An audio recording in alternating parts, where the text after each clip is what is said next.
কয় দুনিয়ার জমিনের মধ্যে যারা নামাজকে বন্ধু বানাবে, আল্লাহ তাআলা বলেন 5 ওয়াক্ত নামাজ যারা গুরুত্ব সহকারে আদায় করে নিবে, আমার আল্লাহ তাদের 5টা পুরস্কার দিয়া দিবে। কয় 1 নাম্বার পুরস্কার হলো কিয়ামতের ময়দানে বান্দা হাসতে হাসতে বিনা হিসাবে মালিকের জান্নাতে চলে যাবে। ডান দিকে মুনকার নাকির ডেকে বলবে,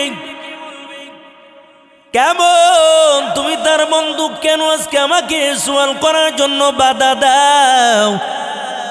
ওই নামাজ বলবে, আমি হলাম দুনিয়ার জমিনে তার নামাজ।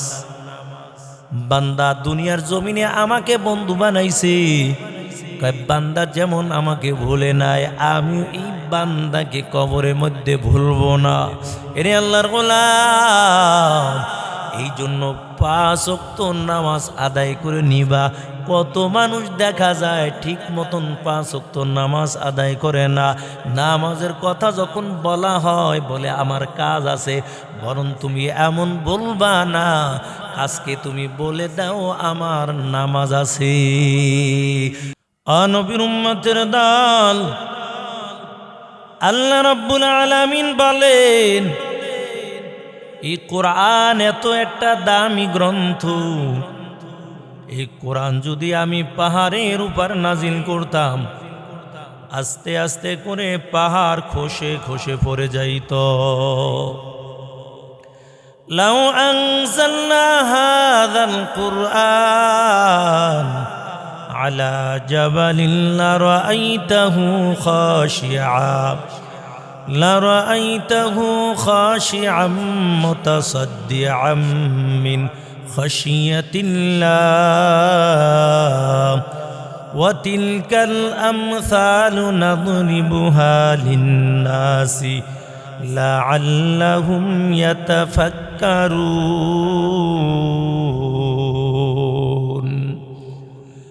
নবীর উম্মতের দল, এই কোরআন কত বড় একটা দামি কিতাব।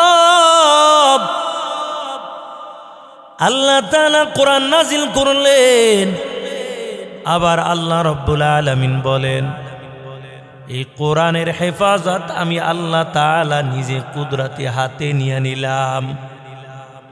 কোরআন দুনিয়ার জমিনের মধ্য থেকে কেউ কোরআনকে ধ্বংস করতে পারবে না। দুনিয়ার জমিনের মধ্যে হাজার হাজার লক্ষ লক্ষ কোরআনের হাফেজের সিনার মধ্যে, ছোট্ট ছোট্ট বাচ্চাদের সিনার মধ্যে আল্লাহ তাআলা কোরআনকে সংরক্ষিত করেছেন। আরে আল্লাহর গোলাম, আল্লাহ তাআলা বলেন, কোরআন আমি নাজিল করলাম এবং কোরআনের হেফাজত আমি আল্লাহই করব। এই কোরআন কত দামি! কয়েক কোরআনের ছোঁয়া যার মধ্যে লেগে যাবে, ওই আল্লাহর বান্দা ইমানদার হয়ে যাবে। কোরআনের ছোঁয়া যার ভিতরে ঢুকে যাবে, বান্দার কলবটা পরিষ্কার হয়ে যাবে, বান্দার অন্তর থেকে নাফাক দূর হয়ে যাবে। আল্লাহর একজন বান্দা কাপড় বিক্রেতা, ওই বাজারে যাইয়া কাপড়গুলো বিক্রয় করতেছে। এমন সময় কানের মধ্যে একটা আওয়াজ, কে জানি বাজারের মধ্যে আল্লাহ তাআলার কোরআন বিক্রয় করে। ওই আল্লাহর বান্দা আল্লাহর কোরআন বিক্রয় করে আর বলে, কে আছো? পৃথিবীর মধ্যে সবচেয়ে দামি জিনিস, এই দামি জিনিস ক্রয় করে তুমি ঘরের মধ্যে রাখবা, ঘরের মধ্যে বরকত হবে। আরে আল্লাহর বান্দা, ওই কাপড় বিক্রয় করার বান্দার কানের মধ্যে যখন আওয়াজ, দুনিয়ার মধ্যে সবচেয়ে দামি জিনিস, দামি গ্রন্থ, সবচেয়ে দামি জিনিস, এই দামি জিনিস বিক্রয় করে এই লোকটাকে আমি একটু দেখতে চাই। আর পৃথিবীর মধ্যে সবচেয়ে দামি জিনিস কোনটা, এটাও আমি একটু দেখতে চাই। ওই কাপড় বিক্রয়তা আল্লাহর গোলাম হেঁটে হেঁটে যখন ওই কোরআনওয়ালা বান্দার কাছে চলে গেল, নজর দিয়া দেখতেছে আল্লাহর বান্দা কোরআন বিক্রয় করে, আর বলে, কে আসো? আমার থেকে দুনিয়ার জমিনের মধ্যে সবচেয়ে দামি জিনিস তুমি ক্রয় করে নিবা। কারণ কোরআন এমন একটা দামি জিনিস, আসমানের চেয়েও বড় দামি, জমিনের চেয়েও বড় দামি। আল্লাহ তাআলা পৃথিবীর মধ্যে যা কিছু বানাইলেন, এই আসমান জমিনের মধ্যে যা কিছু আছে তার চেয়ে কোরআন হলো সবচেয়ে একটা দামি কিতাব। রে আল্লাহর গোলাম, ওই কোরআন বিক্রেতা ডেকে ডেকে বলে, কে আসো? আমার থেকে সবচেয়ে দামি কিতাব তোমরা কিনে নিবা। এই কাপড় বিক্রেতা মাত্র অল্প কিছু কাপড় বিক্রি করে সামান্য কিছু টাকা, আর আল্লাহর বান্দা এত গরিব, কাপড় বিক্রয় করে যে লাভ অংশ হয়, এই লাভের টাকা দিয়া কিছু বাজার করে বাড়ি চলে যায়, সন্তানকে খাওয়ায়, নিজে খায়, বিবিকেও দেয়। আরে আল্লাহর বান্দা, এই কাপড় বিক্রেতা বান্দা চিন্তা করলো, দুনিয়ার জমিনের মধ্যে সবচেয়ে দামি কিতাব যেহেতু আল কোরআন, আজকে আমি বাজার করব না, আজকে লাভের টাকা দিয়া আমার সন্তানকে আমি খাওয়াবো না, আমার বিবিকেও আমি খাওয়াবো না। এই লাভের টাকা দিয়া দুনিয়ার জমিনের মধ্যে সবচেয়ে দামি জিনিস আমি কিনে নিয়ে বাড়িতে চলে যাব। আরে আল্লাহর বান্দা, ওই কাপড় বিক্রেতা আল্লাহর গোলাম লাভের টাকা দিয়া কোরআনওয়ালার কাছে চলে গেল, আর একদিন কোরআন কিনে আল্লাহর বান্দা মাথায় করে নিয়ে বাড়ি চলে যায়। কারণ কোরআন বিক্রেতা বলেছে দুনিয়ার জমিনের মধ্যে সবচেয়ে দামি জিনিস। এই দামি জিনিস নিয়ে যখন বাড়ি চলে গেল, বিবিকে ডাক দেয়া বলে, বিবি আমার, আজকে দুনিয়ার কোনো বাজার করি নাই, আজকে আখিরাতের বাজার করলাম। ও বিবি আমার, আজকে লাভের টাকা দিয়ে আমি দুনিয়ার বাজার করলাম না, আজকে আমি আখিরাতের বাজার করে নিয়ে আসলাম। ও আল্লাহর বান্দা, যে ঘরের মধ্যে আল্লাহর কোরআন থাকবে ওই ঘরের মধ্যে রহমত থাকবে, যে ঘরের মধ্যে আল্লাহর কালাম থাকবে ওই ঘরের মধ্যে আল্লাহর রহমতের ফেরেশতাও প্রবেশ করবে। কোরআনটা বাড়িতে নিয়ে বিবিকে ডাক দিয়ে বলে, বিবি, সবচাইতে বড় দামি জিনিসটা কিনে আনলাম, আজকে আমি দুনিয়ার কোনো বাজার করলাম না। বিবি ডাক দিয়া বলে, কি সবচেয়ে দামি জিনিস কিনে এনেছো? আল্লাহর বান্দা কাপড় বিক্রেতা বলে, দুনিয়ার জমিনে এই আল্লাহর কোরআন এটা নাকি সবচেয়ে বড় দামি, কোনো দিন দেখলাম না। সবচেয়ে দামি কিতাব আজকে আমি কিনে আনলাম। বিবি বলে, এই কোরআন দিয়া তুমি কি করবা? আল্লাহর বান্দা ডাক দিয়া বলে, কোরআন যার ঘরে থাকে ওই ঘরের মধ্যে নাকি আল্লাহর বরকত চলে আসে। কোরআন যার সিনার মধ্যে থাকবে ওই সিনাটা নাকি আল্লাহ পবিত্র বানাইয়ে দিবে। আরে আল্লাহর বান্দা, বিবি ডেকে বলে, কেমন করে কোরআন পড়ব? তুমিও কোরআন পড়তে পারো না, আমিও তো কোরআন পড়তে পারি না, তবে কোরআনটা একটু আমার হাতে দাও। স্বামী ডাক দেয়া বলে, বিবি, নাপাক অবস্থায় কোরআন ধরা যায় না, কোরআন যদি ধরতে হয় ওযু করা লাগবে, ওযু কইরা পবিত্র হইয়া তারপর আল্লাহর কোরআন ধরতে পারবা। কারণ এই কোরআন হলো পৃথিবীর মধ্যে সবচেয়ে দামি একটা কিতাব। এই কোরআনের মতো দামি আর কোন জিনিস আল্লাহ দুনিয়ার জমিনে পাঠায় নাই। কোরআন হলো পৃথিবীর মধ্যে দামি একটা কিতাব। কোরআন দিয়া নিজের সংসার চালাইব, কোরআন দিয়া নিজের জীবনটা চালাইব, কোরআন দিয়া রাষ্ট্র চালাইব, কোরআন দিয়া আমার পুরা 3.5 হাত বডিটা আমি চালাইব। যেই ব্যক্তি কোরআনের আইন অনুযায়ী দুনিয়ার জমিনের মধ্যে চলবে, ওই বান্দা পরকালে আল্লাহ তাকে জান্নাত দিয়ে দিবে। বিবি উজু করে স্বামীকে ডেকে বলে, স্বামী আমার, আমি উজু করে আসলাম, এই কোরআন আমার হাতের মধ্যে দাও। স্বামী যখন কোরআন বিবির হাতের মধ্যে দিল, বিবি কোরআনটা বুকের মধ্যে নিয়ে মুখে চুমু দেয় আর বলে, এটা নাকি আল্লাহর কালাম, কোনোদিন আল্লাহর কালাম দেখি নাই, এটা নাকি আল্লাহর কালাম। মোহাব্বত নিয়ে বুকের মধ্যে জড়াইছে। রাত্র হয়ে গেল, কোরআন এখন কোথায় রাখবে কোনো জায়গা পায় না। গরিব মানুষ, একটাই মাত্র ঘরের মধ্যে একটাই মাত্র রুম, থাকার মধ্যে ছোট্ট একটু জায়গা। কোরআন যখন উপরে থাকের মধ্যে রেখে দেয়, বিবি ডাক দিয়া বলে, ও স্বামী আমার, কোরআন এই থাকের মধ্যে রাখতে দেওয়া যাবে না, কারণ এদিকে আমার পা থাকে, আপনার পা দিয়া আমরা ঘুমাই, এই তাকের মধ্যে কোরআন রাখতে দেওয়া যাবে না, কোরআন মাথার দিকে রাখেন। আবার কোরআনকে যখন মাথার দিকে রেখে দেয়, আল্লাহর বান্দা ঘুমায়, কিন্তু চোখে ঘুম আসে না, কেমন জানি অন্তরটা ছটফট করে। এই কোরআন মাথার কিনারা রাইখা কেমনে ঘুমাইব? আল্লাহর বান্দার ঘুম আসে না, আল্লাহর বান্দিরও চোখে ঘুম আসে না।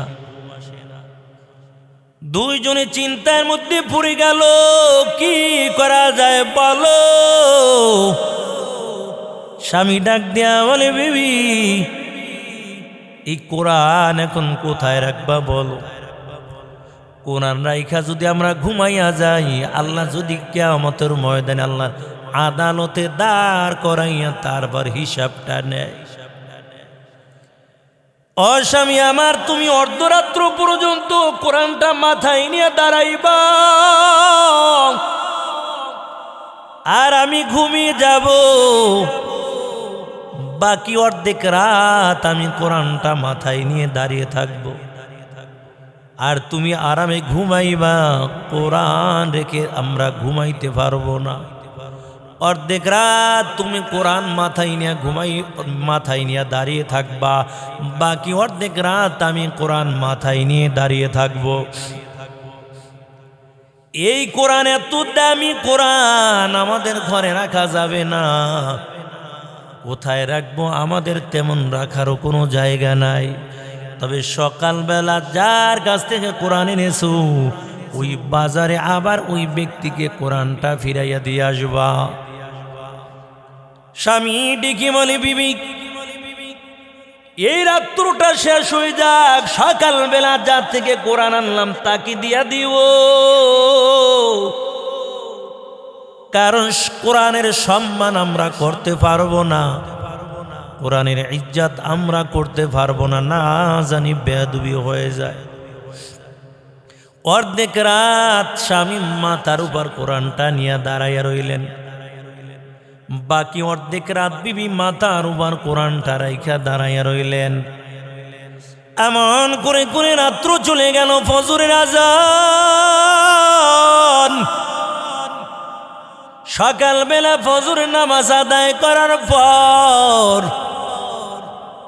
বিবি ডাক দেয়া বলে, স্বামী আমার, এই কোরআন নিয়ে আপনি বাজারে চলে যান, কোরআনটা ফিরাইয়া দেন।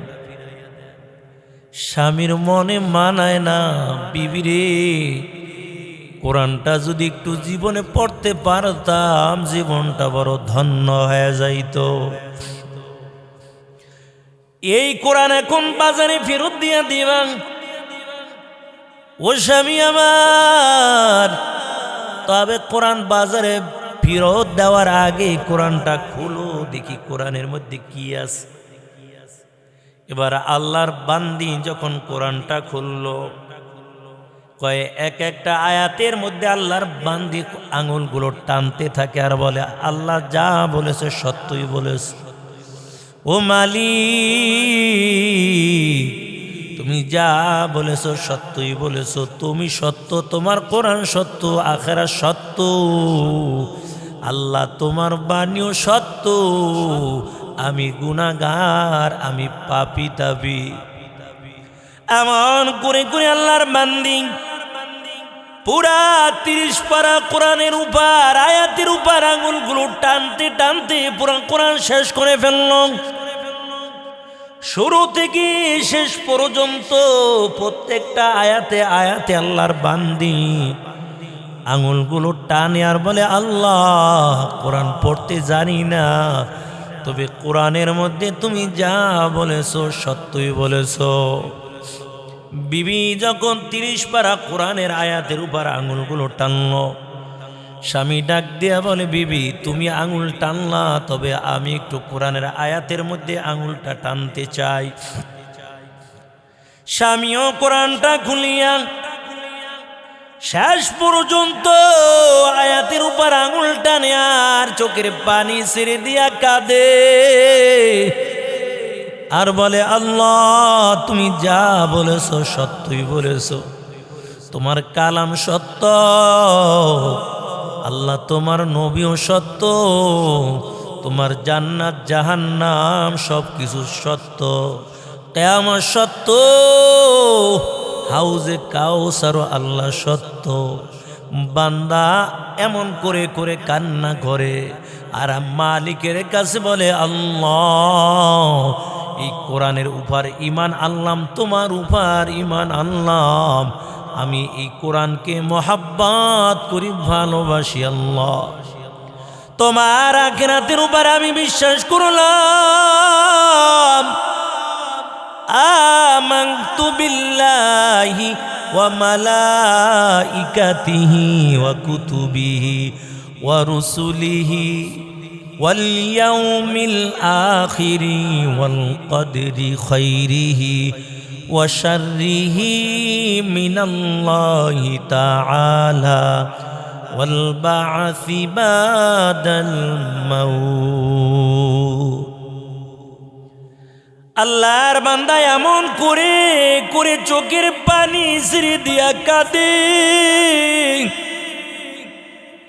আর বলে, আল্লাহ আখিরাতের উপর ঈমান আনলাম, তোমার উপর ঈমানটা আনলাম, তোমার নবীর উপর ঈমান আনলাম, ফেরেশতাগণের উপর ঈমান আনলাম, ভালো মন্দ তকদির উপর আল্লাহ ঈমানটা আনয়ন করলাম। এমন করে করে চোখের পানি ছেড়ে দিয়া কাঁদে।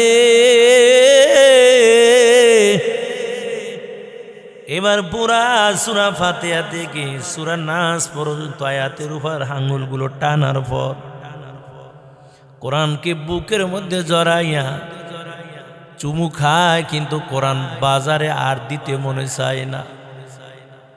বিবি ডাক দেয়া বলে, স্বামী আমার, তবে কোরআন আমরা পড়তে জানি না, কেমনে কোরআন ঘরের মধ্যে রাখবা, কোরআনটা বাজারে দিয়ে আস। কিন্তু স্বামীরও মনে চায় না, বিবিরও মনে চায় না, তারপর না জানি কোরআনের অপমান হয়ে যায়। এরে আল্লাহর বান্দা, এই কোরআন যখন সিনার মধ্যে ঢুকায়, সিনার মধ্যে যখন কোরআনটা লাগায়, হঠাৎ করে স্বামী ডাক দিয়া কয়, বিবি আমার মনে হয় এখন আমার সিনার মধ্যে আল্লাহ তাআলা পুরা 30 পারা কোরআন আল্লাহ আমার সিনার মধ্যে ফিট করে দিয়েছে। ও বিবি আমার মনে হয় এখন আমি আল্লাহর কালাম তেলাওয়াত করতে পারবো। বিবি ডাক দেয়া কয়, স্বামী আমার দেখি তেলাওয়াত করো। এই কাপড় বিক্রয় আল্লাহর বান্দা কোরআনটা এত সুন্দর করে তেলাওয়াত করা শুরু করলো। ডাক দেয়া বলে, বিবি রে, এই 30 পারা কোরআন আল্লাহ আমার সিনার মধ্যে ঢুকিয়ে দিয়েছে। আর এই কোরআন বাজারে ফেরত দেওয়া লাগবে না। একটু পর বিবি ডাক দিয়ে কয়, স্বামী আমার, তবে আমারও মনে হয় এখন আমি কোরআন তেলাওয়াত করতে পারবো।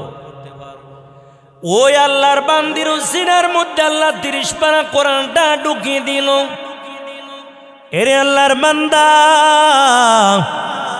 যারা কোরআনকে মহব্বত করবা, কোরআনকে বুকে জড়াইবা, কোরআনকে ভালোবাসবা, কোরআনের আইন অনুযায়ী যাদের জীবনটা চালাইবা, দুনিয়ায় কোনো চিন্তা লাগবে না, অন্ধকার কবরও চিন্তা লাগবে না। নবী ডাক দিয়া বলে, ও দুনিয়ার উম্মতেরা, তবে শুনো, মাইয়িতকে যখন কবরের মধ্যে রাখা হয়, 4টা জিনিস যুবক বেশি বান্দার কবরের মধ্যে চলে যাবে। 1 নাম্বার কালামুল্লাহ, 1 নাম্বার হলো আল্লাহর কোরআন। এই কোরআন মাথার কিনারায় যুবক বেশে যাইয়া দাঁড়াবে। তোমাকে আমাকে অন্ধকার কবরের মধ্যে রাখার পর সবাই যখন মাটি দিয়া বাড়ি চলে আসবে, কিন্তু মুনকার নাকির যখন সওয়াল করার জন্য কবরের মধ্যে হাজির হয়ে যাবে, এই কোরআন যুবক বেশি মাথার কিনারায় দাঁড়িয়ে যাবে। মুনকার নাকির মাথার কিনার থেকে আস্তে আস্তে করে মাইয়েতের দিকে আসবে। কবর ইমানদারের জন্য আর কবর ছোট থাকবে না। আল্লাহ ডাক দিয়া বলবে, ফেরেশতার দল, আমার বান্দা 2টা চোখে যত দূর দেখবে কবরটা তত দূর প্রসারিত করে দাও। বান্দা 2টা চোখে যত দূর দেখবে কবরটা তত দূর প্রসারিত হয়ে যাবে। আরে আল্লাহর বান্দা, ওই ফেরেশতা যখন মাথার কিনার থেকে সওয়াল করার জন্য আসবে, ও রবের পরিচয় দাও। কোরআন বলবে, এই মাইয়িতকে তুমি প্রশ্ন করতে পারবা না। মুনকার নাকির ডেকে বলবে, কে তুমি কবরের মধ্যে বাধা দাও। আমি এই মাইয়িতকে প্রশ্ন করব, কেন তুমি কবরের মধ্যে বাধা দাও, বলো। কোরআন ডাক দিয়া বলবে, ইনি হলে আমার বন্ধু। দুনিয়ার জমিনের মধ্যে বান্দা আমাকে ভুলে নাই, আমিও কবরের মধ্যে এই বান্দাকে ভুলবো না। এরে আল্লাহর বান্দা, এই জন্য কোরআনকে বেশি বেশি করে মহাব্বত করব। দুনিয়ায় যারা কোরআনকে ভুলবে না, কিয়ামতের ময়দানে অন্ধকার কবর কোরআন তাকে ভুলবে না। যেই ব্যক্তি সূরা মুলুক প্রতিদিন মাগরিবের নামাজের পরে সূরা ওয়াকিয়া তেলাওয়াত করবে, যেই ব্যক্তি ইশার নামাজের পরে সূরা মুলুক তেলাওয়াত করবে, এই সূরা মুলুক কিয়ামতের ময়দানে আল্লাহকে ডাক দেয়া বলবে, আল্লাহ এই ব্যক্তির গুনাহ ক্ষমা করে দাও, না হয়তো তোমার কোরআনের পাতা থেকে আমাকে মুছে দাও। এই কোরআন মালিকের কাছে সুপারিশ করবে। অথচ কোরআন কিয়ামতের ময়দানে তোমার আমার বন্ধু হয়ে যাবে, কবরে কোরআন তোমার আমার বন্ধু হয়ে যাবে। ওই কোরআনকে আজকে দুনিয়ার জমিনে বন্ধু বানাইতে পারলাম না। দুনিয়ার জমিনে সন্তানকে বন্ধু বানাইছো, সন্তানকে আপন মনে করেছো, তোমার বিবিকে আপন মনে করেছো, টাকাকে তুমি বন্ধু বানাইলা। এরে আল্লাহর বান্দা, যদি দুনিয়ার জমিনে কোরআনকে ভালোবাসো, কোরআনকে বন্ধু বানাও, এই কোরআন অন্ধকার কবরে তোমার বন্ধু হইয়া পাশে দাঁড়িয়ে যাবে। মুনকার নাকির ডাক দিয়ে বলবে, কে তুমি কবরের মধ্যে বাধা দাও, বলো। কোরআন ডাক দিয়া বলবে, আমি হলাম তার বন্ধু। ফেরেশতা ডেকে বলবে, কে তুমি কেমন বন্ধু বলো। বলে, আমি হলাম কালামুল্লাহ, আমি হলাম আল্লাহর কালাম। দুনিয়ার জমিনের মধ্যে বান্দা আমাকে ভুলে নাই, এই অন্ধকার কবরের মধ্যেও আমি বান্দাকে ভুলব না। মুনকার নাকির ডেকে বলবে, এরে কোরআন, কতক্ষণ তুমি তার বন্ধু হইয়া সাথে থাকবা বলো? কোরআন উত্তর দিয়া দিবে, নাহনু আউলিয়াউকুম ফিল হায়াতিদ দুনিয়া ওয়া ফিল আখিরাহ ওয়া লাকুম ফিহা মা তাশতাহি আনফুসুকুম ওয়া লাকুম ফিহা মা তাদদাউন। এই কোরআন তখন বলবে, দুনিয়ার জমিনে বান্দা যেমন আমাকে বন্ধু বানাইল, দুনিয়ার জমিনে বান্দা আমাকে ভুলে নাই, এই কবরের মধ্যে আমি বান্দাকে ভুলবো না। তবে ও মুনকার নাকির ফেরেশতার দল, আমি যতক্ষণ পর্যন্ত বান্দাকে জান্নাতের মধ্যে না ঢুকাইব, ততক্ষণ পর্যন্ত আমি কোরআন এই বান্দার বন্ধু হইয়া তার সাথে আমি থাকব। এই কোরআন ততক্ষণ পর্যন্ত বান্দার বন্ধু হইয়া থাকবে। মুনকার নাকির ডান দিকে চলে যাবে সওয়াল করার জন্য, নজর দিয়া দেখবে ডান দিকেও সবল একজন যুবক দাঁড়ানো। মুনকার নাকির যখন সওয়াল করার জন্য যাবে, ডান দিকের যুবক ডাক দিয়া বলবে, কে তুমি কবরের মধ্যে আজকে সওয়াল করার জন্য আসছো? মুনকার নাকির বলবে, আল্লাহ তাআলা পাঠাইছে বান্দাকে সওয়াল করার জন্য। এই ডান দিকের যুবক আওয়াজ দিয়া বলবে, ও মুনকার নাকির শুনো, তাকে প্রশ্ন করতে পারবা না, আমরা হলাম তার বন্ধু। কয় তোমরা কেমন তার বন্ধু? কয় আমরা হলাম দুনিয়ার জমিনে তার নামাজ। দুনিয়ার জমিনে মধ্যে বান্দা আমাকে ভুলে নাই, মসজিদে আজান হয়ে যাইতো, বান্দা মসজিদে চলে যাইতো, আল্লাহর কুদরতি পায়ে সেজদা দিয়া আল্লাহর হুকুম পালন করেছেন। কয় দুনিয়ার জমিনে তো বান্দা আমাকে ভুলে নাই, আজকে এই কবরের মধ্যেও এই নামাজ আমি বন্ধু হইয়া থাকবো, আমিও তাকে ভুলবো না। কয় দুনিয়ার জমিনের মধ্যে যারা নামাজকে বন্ধু বানাবে, আল্লাহ তাআলা বলেন 5 ওয়াক্ত নামাজ যারা গুরুত্ব সহকারে আদায় করে নিবে, আমার আল্লাহ তাদের 5টা পুরস্কার দিয়া দিবে। কয় 1 নাম্বার পুরস্কার হলো কিয়ামতের ময়দানে বান্দা হাসতে হাসতে বিনা হিসাবে মালিকের জান্নাতে চলে যাবে। ডান দিকে মুনকার নাকির ডেকে বলবে, কেমন তুমি তার বন্ধু, কেন আজকে আমাকে সওয়াল করার জন্য বাধা দাও? ওই নামাজ বলবে, আমি হলাম দুনিয়ার জমিনে তার নামাজ।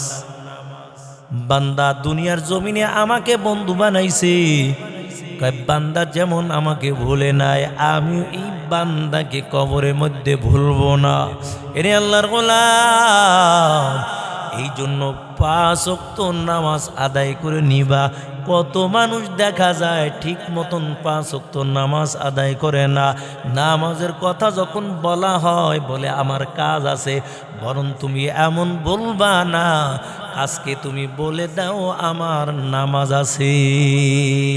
ঘুমের চেয়ে নামাজ ভালো, আর তুমি ঘুমাইও না, ঠিক মতো পড়িলে নামাজ জান্নাত তোমার ঠিকানা। ঘুমের চেয়ে নামাজ ভালো, আর তুমি ঘুমাইও না, ঠিক মতো পড়িলে নামাজ জান্নাত তোমার ঠিকানা। আমার প্রাণের ভাই বোনেরা, জলদি করে উঠে যাও, অজু করে তাড়াতাড়ি নামাজ পড়তে লেগে যাও। আহাতে মন কঠিন দিনেতে নামাজ তোমায় ভুলবে না, আহাতে মন কঠিন দিনেতে নামাজ তোমায় ভুলবে না। ঠিক মতো পড়িলে নামাজ জান্নাত তোমার ঠিকানা। ঘুমের চেয়ে নামাজ ভালো, আর তুমি ঘুমাইও না। ঠিক মতো পড়িলে নামাজ জান্নাত তোমার ঠিকানা। পশু পাখি কীট পতঙ্গ কেউ ঘুমিয়ে রইল না। মানুষ হয়ে ঘুমিয়ে থাকা ঠিক তোমাদের হবে না। আহাতে মন কঠিন দিনেতে আল্লাহ কিন্তু ছাড়বে না। আহাতে মন কঠিন দিনেতে আল্লাহ কিন্তু ছাড়বে না। ঠিক মতো পড়িলে নামাজ জান্নাত তোমার ঠিকানা। ঘুমের চেয়ে নামাজ ভালো, আর তুমি ঘুমাইও না। ঠিক মতো পড়িলে নামাজ জান্নাত তোমার ঠিকানা।